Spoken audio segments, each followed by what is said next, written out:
शांताकारं भुजंगशयनं पद्मनाभं सुरेशं विश्वाधारं गगनसदृशं मेघवर्णं शुभांगं लक्ष्मीकान्तं कमलनयनं योगिभिर्ध्यानगम्यं वंदे विष्णु भवभयहरं सर्वलोकैकनाथं। मंगलम भगवान विष्णु मंगलम गरुणध्वज मंगलम पुंडरीकाक्ष मंगलाय तनोहरि। ओम नमो भगवते वासुदेवाय। आज का दिन आप सभी के लिए मंगलमय हो। आज पौष महीने का 8वां दिन है। आज मैं पौष मास कथा का 8वां अध्याय सुनाने वाला हूं। आइए सुनते हैं पौष मास की कथा का 8वां अध्याय। श्री शौनक जी ने पूछा, सुत जी, सर्वज्ञ एवं सर्वशक्तिमान व्यास भगवान ने नारद जी का अभिप्राय सुन लिया, फिर उनके चले जाने पर उन्होंने क्या किया? श्री सूत जी ने कहा, ब्रह्म नदी सरस्वती के पश्चिम तट पर सम्याप्रास नाम का एक आश्रम है। वहां ऋषियों के यज्ञ चलते ही रहते हैं। वही व्यास जी का अपना आश्रम है। उसके चारों ओर बेर का सुंदर वन है। उस आश्रम में बैठकर उन्होंने आचमन किया और स्वयं अपने मन को समाहित किया। उन्होंने भक्ति योग के द्वारा अपने मन को पूर्णतया एकाग्र और निर्मल करके आदि पुरुष परमात्मा और उनके आश्रय से रहने वाली माया को देखा। इसी माया से मोहित होकर यह जीव तीनों गुणों से अतीत होने पर भी अपने को त्रिगुणात्मक मान लेता है और इस मान्यता के कारण होने वाले अनर्थों को भोगता है। इन अनर्थों की शांति का साक्षात साधन है केवल भगवान का भक्ति योग, परंतु संसार के लोग इस बात को नहीं जानते। यही समझकर उन्होंने इस परमहंसों की संहिता श्रीमद् भागवत की रचना की। इसके श्रवण मात्र से पुरुषोत्तम भगवान श्री कृष्ण के प्रति परम प्रेममयी भक्ति हो जाती है, जिससे जीव के शोक मोह और भय नष्ट हो जाते हैं। उन्होंने इस भगवत संहिता का निर्माण और पूर्णावृत्ति करके इसे अपने निवृत्ति परायण पुत्र श्री सुखदेव जी को पढ़ाया।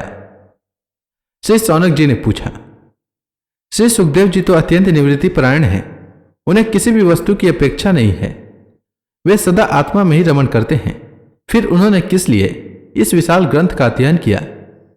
श्री सूत जी ने कहा, जो लोग ज्ञानी हैं, जिनकी अविद्या की गांठ खुल गई है और जो सदा आत्मा में ही रमण करने वाले हैं, वे भी भगवान की हेतु रहित भक्ति किया करते हैं, क्योंकि भगवान के गुण ही ऐसे मधुर हैं जो सबको अपनी ओर खींच लेते हैं। फिर श्री सुखदेव जी तो भगवान के भक्तों के अत्यंत प्रिय एवं स्वयं भगवान वेद व्यास के पुत्र हैं। भगवान के गुणों ने उनके हृदय को अपनी ओर खींच लिया और उन्होंने उससे विवश होकर ही इस विशाल ग्रंथ का अध्ययन किया। शौनक जी, अब मैं राजर्षि परीक्षित के जन्म, कर्म और मोक्ष की तथा पांडवों के स्वर्गारोहिणी की कथा कहता हूं, क्योंकि इन्हीं से भगवान श्री कृष्ण की अनेकों कथाओं का उदय होता है। जिस समय महाभारत युद्ध में कौरव और पांडव दोनों पक्षों के बहुत से वीर गति को प्राप्त हो चुके थे और भीमसेन की गदा के प्रहार से दुर्योधन की जंघा टूट चुकी थी, तब अश्वत्थामा ने अपने स्वामी दुर्योधन का प्रिय कार्य समझकर द्रौपदी के सोते हुए पुत्र के सिर काटकर उसे भेंट किए। यह घटना दुर्योधन को भी अप्रिय ही लगी, क्योंकि ऐसे नीच कर्म की सभी निंदा करते हैं। उन बालकों की माता द्रौपदी अपने पुत्रों का निधन सुनकर अत्यंत दुखी हो गई। उसकी आंखों से आंसू छलछलाए वह रोने लगी।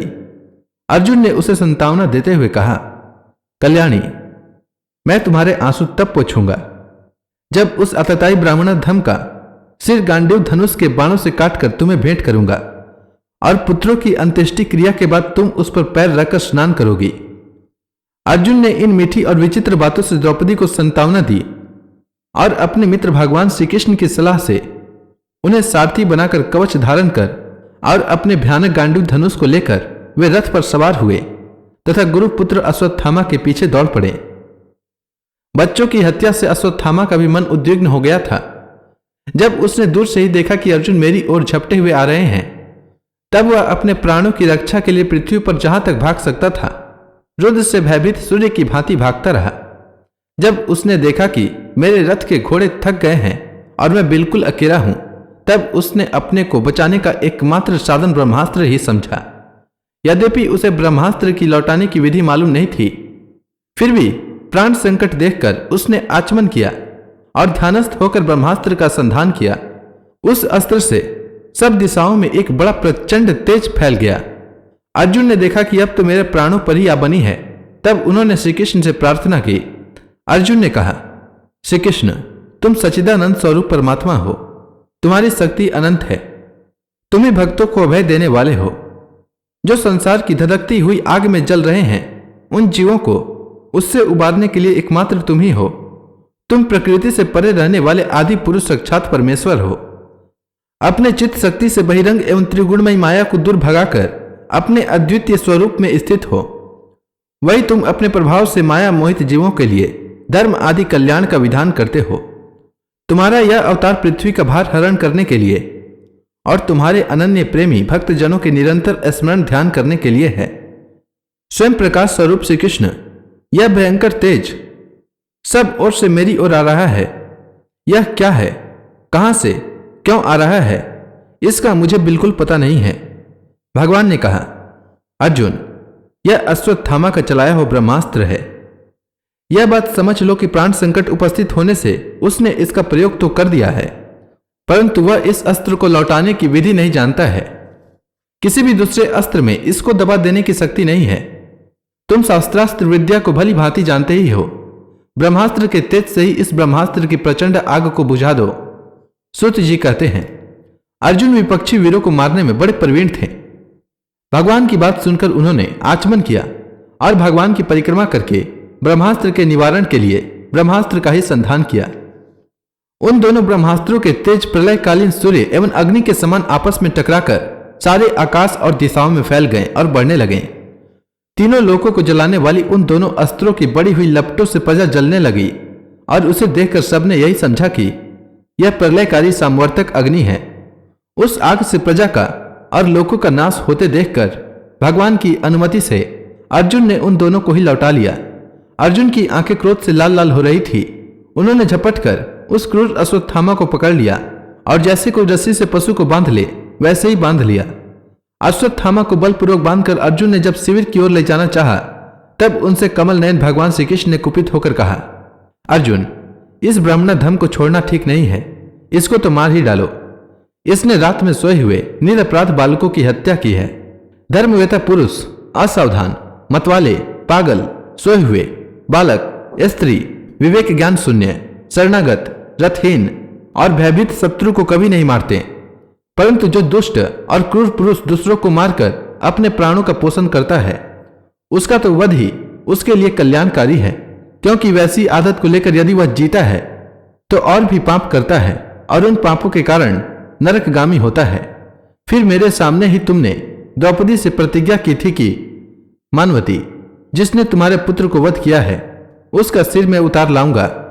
इस पापी आतताई ने तुम्हारे पुत्रों का वध किया है और अपने स्वामी दुर्योधन को भी दुख पहुंचाया है।